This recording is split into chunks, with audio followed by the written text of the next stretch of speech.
In the past 20 years, wars in the Democratic Republic of the Congo have killed millions of people and blighted the lives of millions more. It's a conflict fueled by struggles to control the country's vast mineral wealth, and it's left mining communities at the mercy of rival militias. But could an innovative project in the Congo's Kivu province pave the way to conflict-free minerals in the future?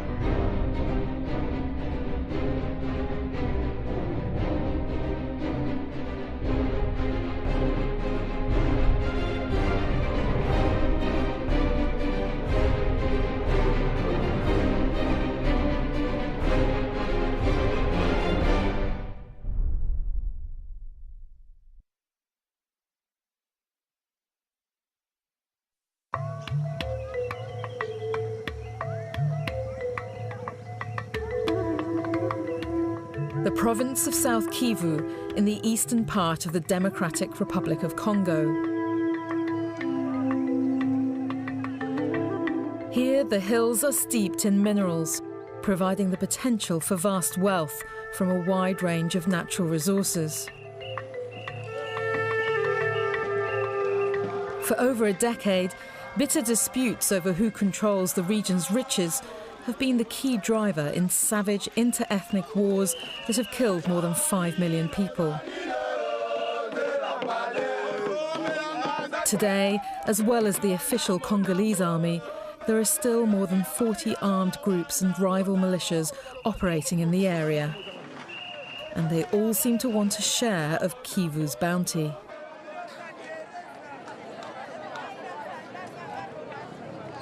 It's led to a new term, conflict minerals. And they're found in mines like this one, at the top of a mountain, where men chip away in tunnels for the raw mineral, cassiterite or tin. It's used in almost all our electronic goods, from our laptops, our mobile phones, even in light sockets. But for those who scratch out a living here, this has always been difficult and dangerous work. Mimi nilianza kutumika kazi ya kichimbawala niko na miaka 12, lakini ni kazi ambayo mimi nazoea malgré nani hii gaze hewa njo inatusumbua sana. Après 7h du matin nitarudia wala ilishakuwa 12h, ndakuwa nimeganye hata $20 par jour kama nilitumikisha nguvu kwa kawaida. Yet the back-breaking work isn't the worst problem these men have faced. In the past, mines have been controlled by one or other of rival armed groups, and they routinely took the proceeds to finance their wars. Abasoda ni watu wengine hawapaswa ingia ndani. Banezi tuiba wala wanatupiga wala na kukua wanatunyang'anya mali yetu. In 2010, to break the stranglehold the armed groups had on the mines and cut off the funding that perpetuated the conflict, the government imposed a mining ban throughout eastern Congo. But that had a catastrophic effect on the livelihoods of all those who work here. Wakati ba suspension iliingiaka wala nyuma tulikuwa tunauzisha mzuri, lakini wakati walifunga tulisumbuka juu ya njala na juu ya donc juu ya familia namuna gisi. In the aftermath of the ban, international buyers went elsewhere in search of easier, less controversial markets. But today, a few are returning. They're from some of the largest electronic companies in the world, and they're coming to see if a groundbreaking new project can resolve the conflict tin conundrum. First stop is the town of Bibwe to meet the mining community. The delegation is led by one man who believes he can take the conflict out of the minerals.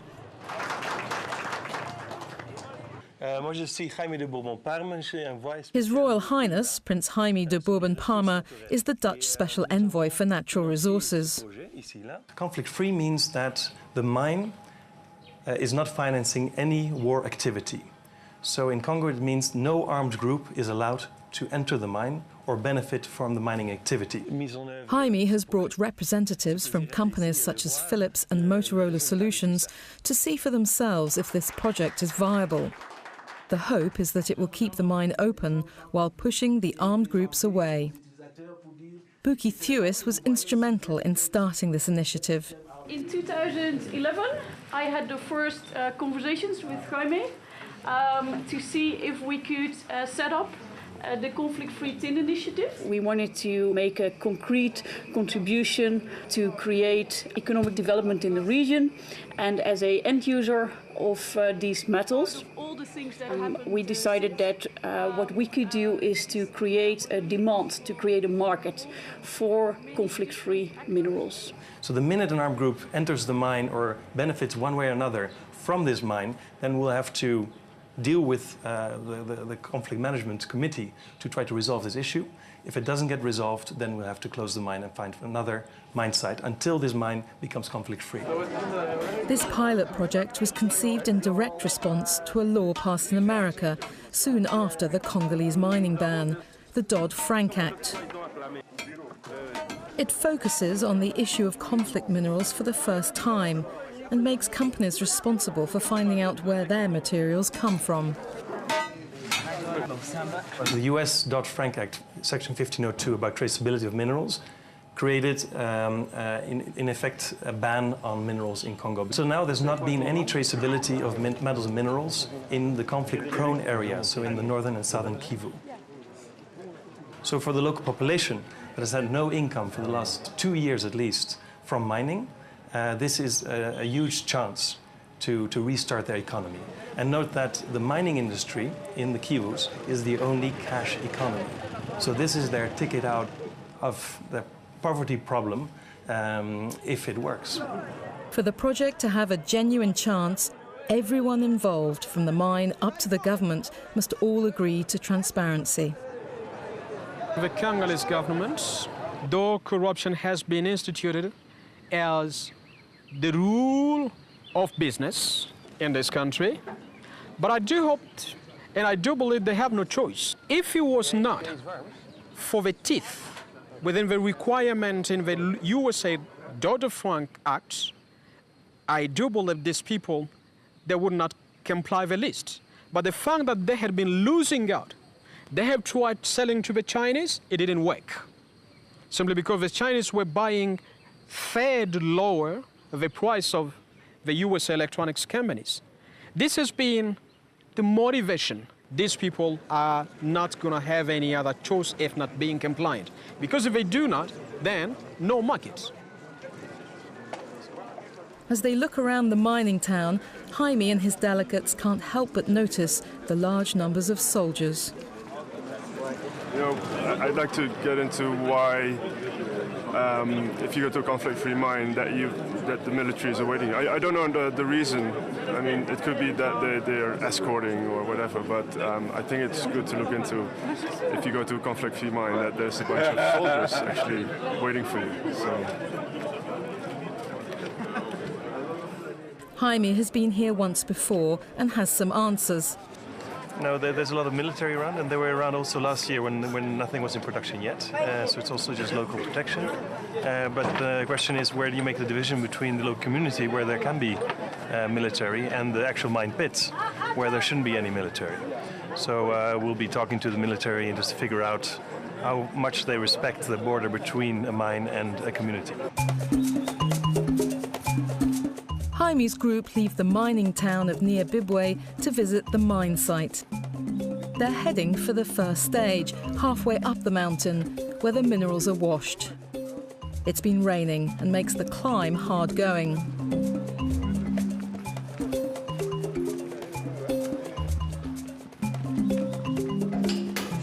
At the top of the mountain, the diggers fill sacks with raw minerals, which are taken to the washing station several hours' climb down below. Manake depuis zile masiku tulikuwa tunatumika mbele, basoda walikuwa wanaingia ndio mkarier. Lakini gisi mimi tunatumika leo hii tunatumika bien. Depuis bafungulia carrière, Bwana, vile vyote zile madesordre zote zilikuwa mbele haziko tena juu. C'est vrai mtu anapataka 100 francs yake nafika kwa nyumba mzuri. Mtu anapata 1000 francs nafika kwa nyumba mzuri, lakini mbele kusudi utoshe 100 francs mkarero ifikishe kwa nyumba ilikuwa ka dossier.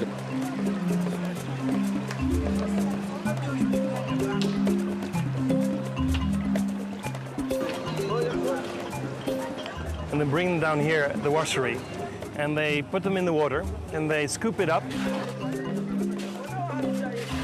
And so the heavy stuff goes up, and the light stuff flows down. When the mine was reopened in October 2012, there were only about 80 people working here. Since then, they've flooded back, and it's estimated that nearly 1,000 people work here now. Before this pilot project, Philips got its tin from easier markets, never from the Congo. The company had to be persuaded that it was a risk worth taking. Internally, there was some hesitation about, do we really need to go to the DRC, this problematic area, and why should we do it, etc. So we invested time in explaining why it's actually a good thing to source from the DRC. And as soon as people started to understand that this conflict-free tin initiative is actually doing business with a good cause, people started to get really enthusiastic. For this scheme to work, electronic companies have to be convinced that the minerals are conflict-free and haven't been tampered with at any stage. These men are here to monitor the minerals and come to check every bag brought out of the tunnels. 58 kilos, 58. Each bag of around 50 kilos is given a tag with a unique number so it can be monitored and traced. 89. The key to making this a robust system is a network of whistleblowers, unpaid volunteers from the community. On sera en train aussi de lutter contre les taxes illégales, puisqu'il y en avait. On sera en train de lutter contre la présence des mineurs dans des carrés miniers, contre les FARDC et autres groupes armés.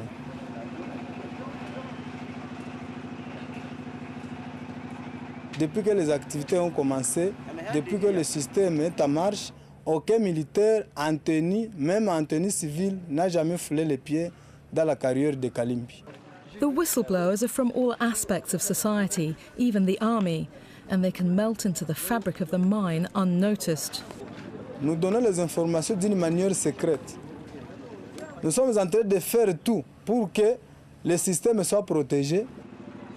The aim is to identify problems on the ground and resolve them quickly before they develop into more serious issues that could threaten the conflict-free status of the mine and even close it.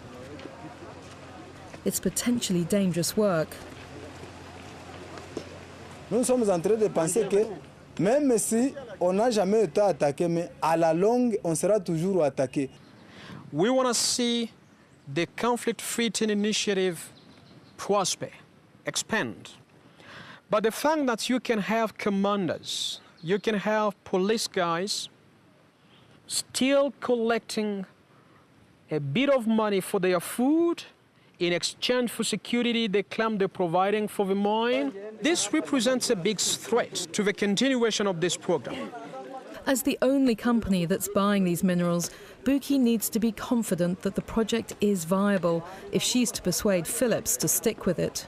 We've talked to many different stakeholders. They've explained me how they work, what type of issues they are finding, how they are resolving it, and that gives me more confidence in the system.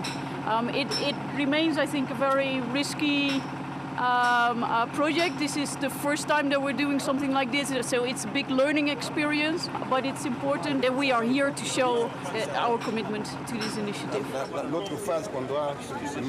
The electronics companies, they have understood that they had shared in the chaos in this country because of sourcing illegal, dirty, blood conflict minerals. Now they had decided, no, we're going to do fair business. In the past, soldiers interfered with the minerals at every stage, both in the mine and when the miners took them outside to be sold to a middleman or négociant. Jackson is bringing his minerals to sell to a négociant who's worked here before, during and after the mining ban. Bo system yenyewe haiko ya mbaya paske ilitupermettre kufungula mamine, permettre kufungula makariere munjia ya kulite contre mafraude na munjia ya kulite contre nani ile maminere dese walikuwa wanasema. It's at this stage that some believe the system is at its most vulnerable. Minerals from other mines, still controlled by militias, could be smuggled in and mixed with Kalimbi's clean minerals, which would contaminate them. So the tagging system, it's working. But the way it is working, it needs a lot of improvements. Middleman, everybody's taking the minerals and go store them into their homes. And that's where they are making the transactions. So how are we going to make sure that these guys cannot be attempted to leak in dirty minerals? International monitors are confident that this isn't happening. I think we would know if there were large amounts of minerals coming in because we monitor production very closely, and we do have observers at the mine who are checking that, and we haven't had any problems with that so far. Cazol will take the minerals to sell to a large-scale dealer in the provincial capital. It's where he has some reservations about this project. Niye kukua tu na soko hiyo moya. Sasa tunakuya kwa wingi, labuda ile mwenye kontwari naye anaona minereni ya mingi, anatia bei yenye anapenda. Kama tunazichukia system, hatuichukie sana, ni tunachukia tu njo soko moya. Because of this lack of competition, Cazol, like many dealers, is struggling to continue. Tunianza kuambia kama tulianzaka labuda 18. Leo tunabakia 13. Wenye banabakia tu kumatumaini ya kusema labuda kesho anaweza badilisha tuzie mzuri. Wala labuda kesho wanaweza sema ingine makontwari zinafunguliwa. Mie binafsi niko nachunga niangalie kama hii mwezi ya 3 itaendelea kihombo mimi naacha. Mimi naweza kesho tunaweza kuonana. Okay, merci. The middlemen are not the only ones who are struggling to trade. The miners have been affected too. Wakati taji ilikuwa yafika, kilo tulikuwa tunaiuzisha ku $7. Kwa leo tunaiuzisha ku $3. Kabisa na kusumbuka sana na kusema upate negociant atakuuzia kilo moja mu $3 itakuwa ni shida.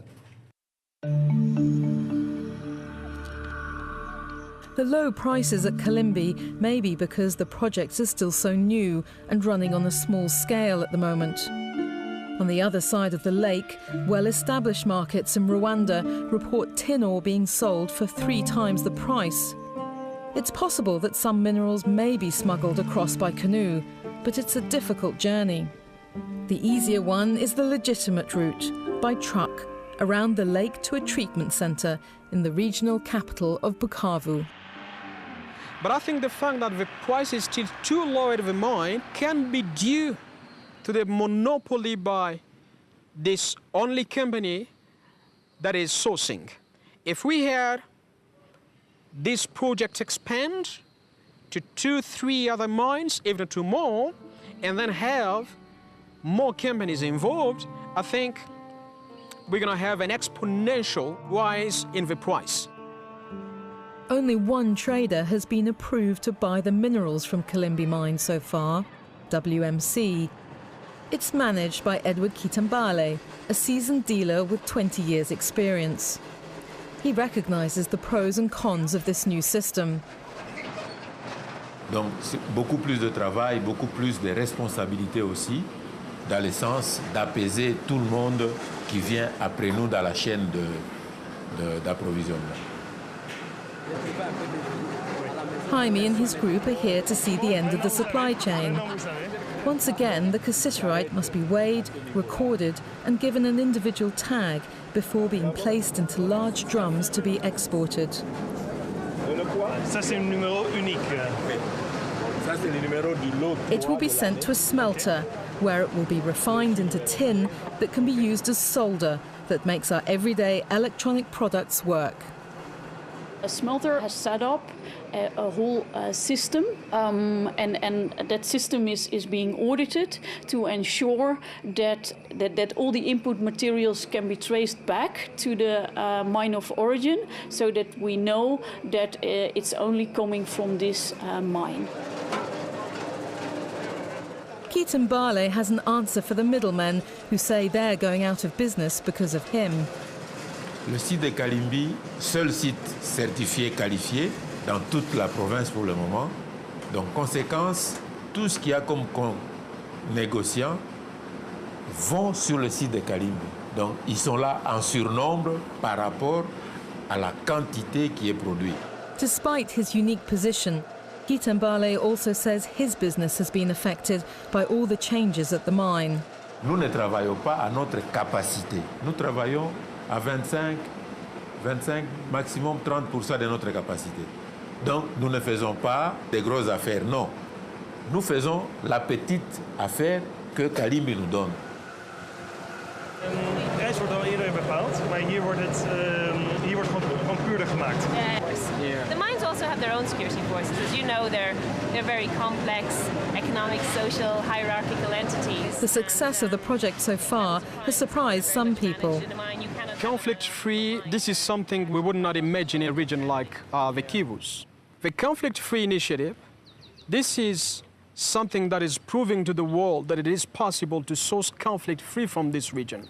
It requires a lot of improvements, of course, but at least that is a starting point. Kitambale has been in this business for 20 years. He's seen peace and war and frequent instability and insecurity. Yet he's certain of one thing. La traçabilité, le site pilote de Kalimbi, c'est vraiment une bouée de sauvetage pour la province du Sud Kivu.